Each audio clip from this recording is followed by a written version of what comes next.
सभी प्रियजनों को मेरा नमस्कार। आज हम कार्तिक मास के महत्तम के 7वें अध्याय का पाठ करेंगे। जय श्री कृष्णा, राधे राधे। सुनिए कार्तिक मास के महत्तम का 7वां अध्याय। मंगलकारी श्री हरि का सच्चा नाम ध्याऊं, कार्तिक मास महात्म का 7वां अध्याय बनाऊं। नारद जी ने कहा, हे राजन, कार्तिक मास में व्रत करने वालों के नियमों को मैं संक्षेप में बतलाता हूँ, आप उसे सुनिए। व्रती को सब प्रकार के आमिष, मांस, उड़द, राई, खटाई तथा नशीली वस्तुओं का त्याग कर देना चाहिए। व्रती को दूसरे का अन्न ग्रहण नहीं करना चाहिए, किसी से द्वेष नहीं करना चाहिए और तीर्थों के अतिरिक्त अन्य कोई यात्रा नहीं करनी चाहिए। देवता, वैद्य, ब्राह्मण, गाय, व्रती, नारी, राजा तथा गुरुजनों की निंदा नहीं करनी चाहिए। व्रती को दाल, तिल, पकवान व दान किया हुआ भोजन ग्रहण नहीं करना चाहिए। किसी की चुगली या निंदा भी नहीं करनी चाहिए। किसी भी जीव का मांस नहीं छूना चाहिए। पान, कत्था, चूना, नींबू, मसूर, बासी तथा झूठे अन्न का भी प्रयोग नहीं करना चाहिए। गाय, बकरी तथा भैंस के अतिरिक्त अन्य किसी पशु का दूध नहीं पीना चाहिए। कांस्य के पात्र में रखा हुआ पंचगव्य, बहुत छोटे गड़े का पानी तथा केवल अपने लिए ही पका हुआ अन्न प्रयोग करना चाहिए। कार्तिक माह का व्रत करने वाले मनुष्य को सदैव ब्रह्मचर्य का पालन करना चाहिए। उसे धरती पर सोना चाहिए और दिन के चौथे पहर में केवल एक बार पतल में भोजन करना चाहिए। व्रती कार्तिक माह में केवल नरक चतुर्दशी, जिसे छोटी दिवाली भी कहा जाता है, के दिन ही शरीर में तेल लगा सकता है।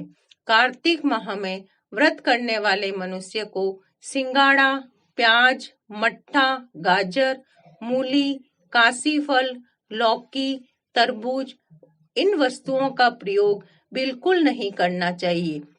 रजस्वला, चांडाल, पापी, मल्लेच, पतित, व्रतहीन, ब्राह्मण द्रोही और नास्तिकों से बातचीत नहीं करनी चाहिए। भगवान विष्णु को प्रसन्न करने के लिए अपनी शक्ति के अनुसार चांद्रायण व्रत का करना चाहिए और उपयुक्त नियमों का पालन करना चाहिए। व्रती को प्रतिपदा को कुम्हड़ा, द्वितीया को कटहल, तृतीया को तरुणी स्त्री, चतुर्थी को मूली, पंचमी को बेल, षष्ठी को तरबूज, सप्तमी को आंवला, अष्टमी को नारियल, नवमी को मूली, दसवीं को लौकी, एकादशी को परवल, द्वादशी को बेर, त्रयोदशी को मट्ठा, चतुर्दशी को गाजर तथा पूर्णिमा को साग का प्रयोग नहीं करना चाहिए। रविवार को आंवला का प्रयोग नहीं करना चाहिए। कार्तिक माह में व्रत करने वाला मनुष्य यदि इन शाकों में से किसी शाक का सेवन करना चाहे तो पहले ब्राह्मण को देखकर ग्रहण करे।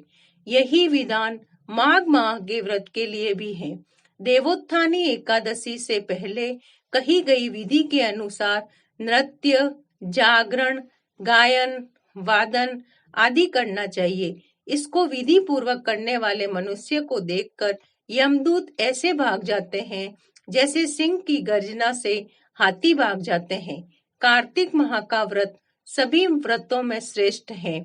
इसके अतिरिक्त जितने भी व्रत यज्ञ हैं, वह 1000 की संख्या में किए जाने पर भी इसकी तुलना नहीं कर सकती, क्योंकि यज्ञ करने वाले मनुष्य को सीधा वैकुंठ की प्राप्ति होती है।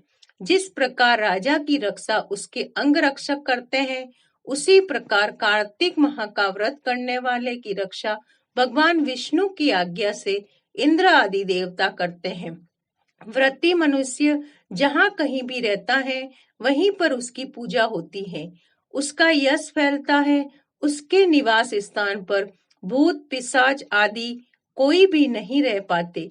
विधि पूर्वक कार्तिक माह का व्रत करने वाले मनुष्यों के पुण्यों का वर्णन करने से ब्रह्मा जी भी असमर्थ हैं। यह व्रत सभी पापों का नाश करने वाला, पुत्र पौत्र प्रदान करने वाला और धन धान्य की वृद्धि करने वाला है।